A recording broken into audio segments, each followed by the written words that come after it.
A'udzubillahi minasyaitonirrajim. Bismillahirrahmanirrahim. Assalamualaikum warahmatullahi wabarakatuh. Salam satu jiwa tiada antara. Salam sejahtera selalu buat seluruh saudaraku dimanapun berada. Semoga Allah Subhanahu wa Ta'ala selalu membimbing kita dan menuntun kita ke jalan yang lurus dan diridhoi. Dan syafaatnya beliau, baginda Rasulullah Shallallahu Alaihi Wasallam, selalu terpancarkan buat kita semua. Baik, di kesempatan video ini saya akan melanjutkan di video kemarin, yaitu melanjutkan di tahapan kedua, yaitu penyucian daripada jasad, jiwa, dan ruh, ya. Sebelum kita melakukan penyucian, kita harus memahami, ya, titik sentral daripada jasad itu berada di mana, jiwa dan roh itu berada di mana, ya. Karena jika kita lelaku tikir dan melakukan penyucian, jika kita tidak memahami secara hakikat, maka semua itu akan hambar, ya. Jadi langsung kita kupas sekilas, yaitu tentang titik makom daripada jasad itu berada di alat kelamin, dan titik makom daripada ruh itu berada di hati atau di ulu hati. Dan yang ketiga, titik makom daripada jiwa itu berada di tengah otak atau pineal gland, ya. Kenapa kita melakukan daripada penyucian itu, ya? Karena jika syahwat kita tidak disucikan, maka kita akan mudah mengalami syahwat yang tidak makomnya, ya. Orang melakukan zina, memperkosa, dan lain-lain itu tadi, sebenarnya itu masih terpendung, terkurung, ya. Nafsu-nafsunya belum disucikan, ya. Sehingga akan meledak seperti itu, ya. Makanya harus dibersihkan dan disucikan.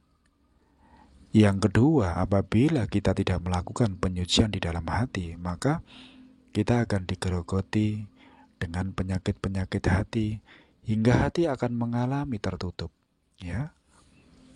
Yang ketiga, ya, titik makom daripada jiwa. Dan apabila kita tidak melakukan penyucian daripada jiwa atau pikiran tadi, maka kita akan mudah berpikiran-pikiran negatif terhadap siapapun, ya.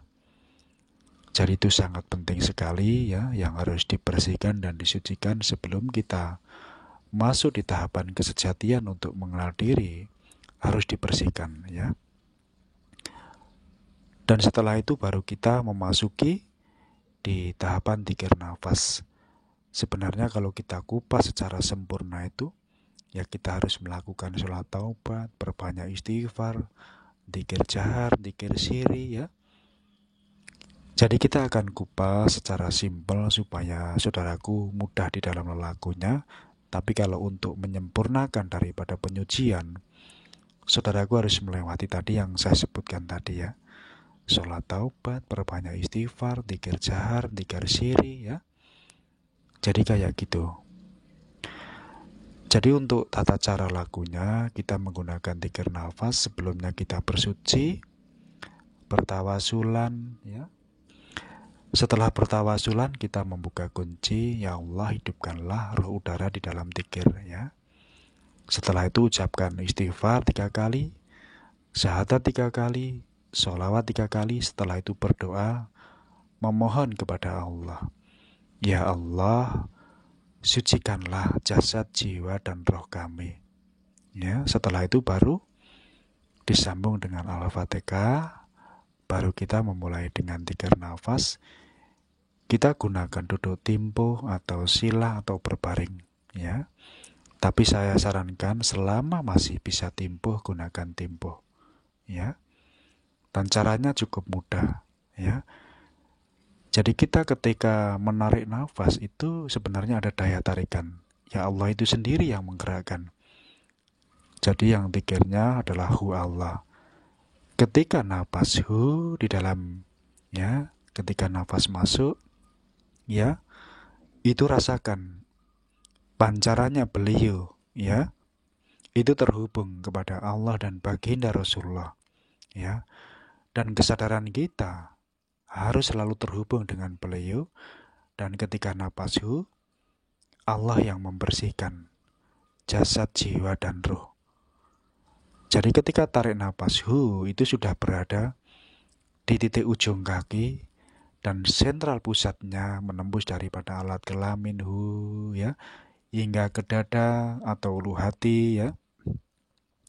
Habis itu hingga di titik daripada jiwa tadi hingga kita lepas ya, pasrahkan Allah ya.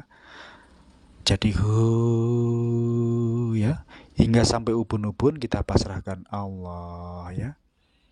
Lakukan ya dengan istiqomah habis sholat ya. Dan di waktu jam-jam santai, jam malam, kita lakukan secara istiqomah. Dan ketika kita melakukan dalam meditasi, tubuh kita harus rileks, seenak dan senyaman mungkin, dan posisi badan tegak, menggunakan daripada duduk timpuh.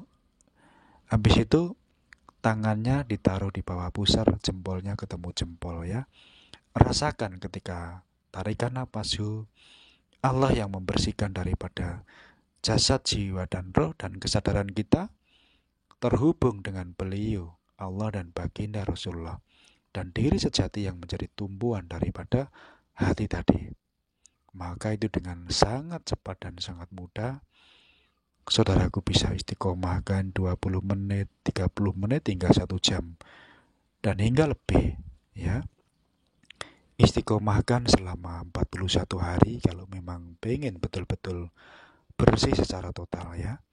Lakukan dengan istiqomah 41 hari sampai tubuh merasakan ringan dan hati merasakan kenyamanan, ketenangan menyelimuti saudaraku semua ya, yang melakukan daripada penyucian itu. Setelah itu baru nanti lanjut di tahapan berikutnya hingga kita diperjalankan untuk mengenal daripada diri yang sejati atau guru sejati, hingga kita diperjalankan hingga kita menembus daripada wusul daripada ke Allah itu sendiri ya. Jadi itu sekilas ya pemahaman tentang cara untuk penyucian, dan setelah meditasi ditutup dengan Syadaqallahul Adzim ya. Setelah itu selesai ya. Jadi caranya cukup mudah dan simpel. Dan nanti apabila ada yang masih belum paham bisa komen di kolom komentar.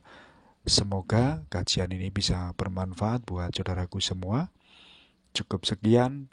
Wassalamualaikum warahmatullahi wabarakatuh.